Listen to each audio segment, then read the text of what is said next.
Kepala adalah bagian tubuh yang sangat penting. Tidak ada manusia yang bisa hidup tanpanya. Di dalam kepala terdapat otak, pusat kendali tubuh kita. Bahkan benturan ringan saja bisa membuat seseorang kehilangan ingatan. Tapi, bagaimana jika otaknya hancur sebagian, matanya terdorong keluar, dan kepalanya bolong tertembus besi? Apakah orang itu bisa selamat? Itu bukan cerita fiksi.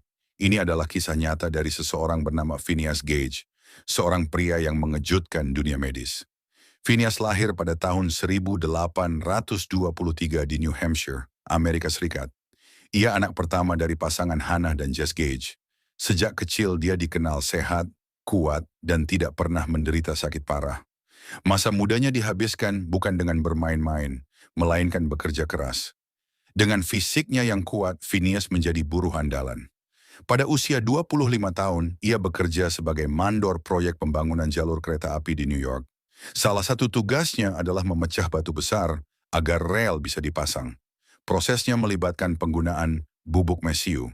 Lubang dibor di batu, bubuk mesiu dimasukkan, lalu ditusuk dengan batang besi agar masuk lebih dalam.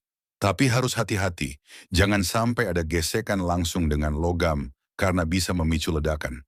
Biasanya kapas diletakkan sebagai pengganjal, namun hari naas itu datang.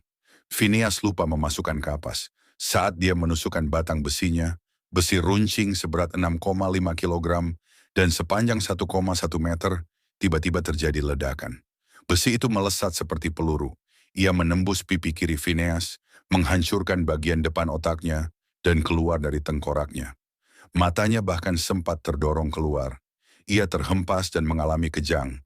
Rekan-rekannya menyangka ia sudah mati. Tapi ajaibnya, Phineas bangun, masih bisa berbicara, bahkan berjalan sejauh 8 kilometer menuju penginapan. Ia masih sadar dan sempat memeriksa daftar gaji anak buahnya. Saat tiba di rumah sakit, dokter awalnya tak percaya cerita mengerikan itu. Tapi saat melihat besi berlumuran darah dan potongan otak, mereka pun merinding. Saat dibaringkan, otaknya keluar dari luka di kepalanya. Bahkan, ia sempat memuntahkan bagian otaknya sendiri. Dr. John Harl akhirnya memutuskan untuk melakukan operasi berisiko tinggi. Dan luar biasa, Phineas selamat. Namun hidupnya tak lagi sama. Ia yang dulu ramah dan murah senyum, kini berubah drastis. Ia jadi kasar, emosional, dan sering mengucapkan kata-kata kotor. Perubahan kepribadian ini membuatnya dipecat dari pekerjaan. Ia sempat menjadi pameran hidup di museum, menunjukkan tongkat besi yang pernah menembus kepalanya. Tapi karena sikap kasarnya, ia dikeluarkan. Akhirnya, ia bekerja sebagai kusir kereta kuda, pekerjaan yang tidak banyak berhubungan dengan manusia.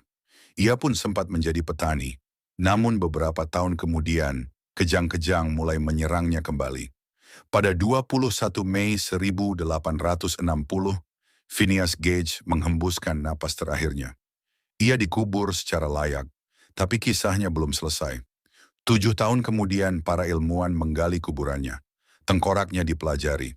Dari situ mereka menyadari, bagian otak depan mengatur emosi dan interaksi sosial. Kerusakan di sana bisa mengubah kepribadian seseorang.